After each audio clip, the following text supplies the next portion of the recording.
North Star Alarm. Hey guys, in this video we're going to show you how to both install and change the batteries in the new PowerG Plus tile / freeze flood freeze sensor. Just due to the nature of how this works, this will be easiest, but you'll take a flathead screwdriver like this and you'll see these 4 tabs on each of the corners. You'll put that in the tab and you'll twist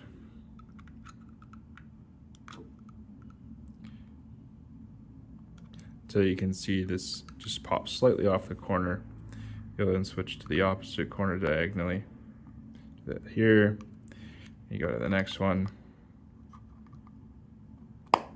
And then it kind of just starts to pop off, but you will need to do the last one as well for it to just pop off easily.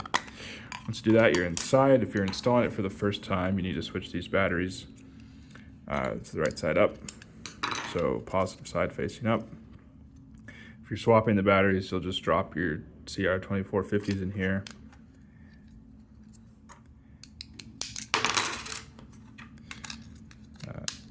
Then once they're in there, you'll pop the cover back on.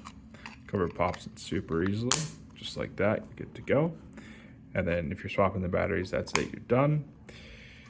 If you're installing it, you would take off this sticker, and then there's this 2-sided tape. These little squares. The installation manual says to install these right here. You would do that, and then of course you'll find a floor in your house that's likely to get flooded, and you'll just stick it to the bottom.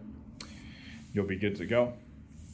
Unlike the previous flood sensor, it's not a probe that goes off somewhere and they can detect water, so you can't, for this one you can't just drop it in your sump pump like you could for some of the others. This one would just have to go on the sump pump cover. But yeah, that's just basically overview how to install and how to swap the batteries.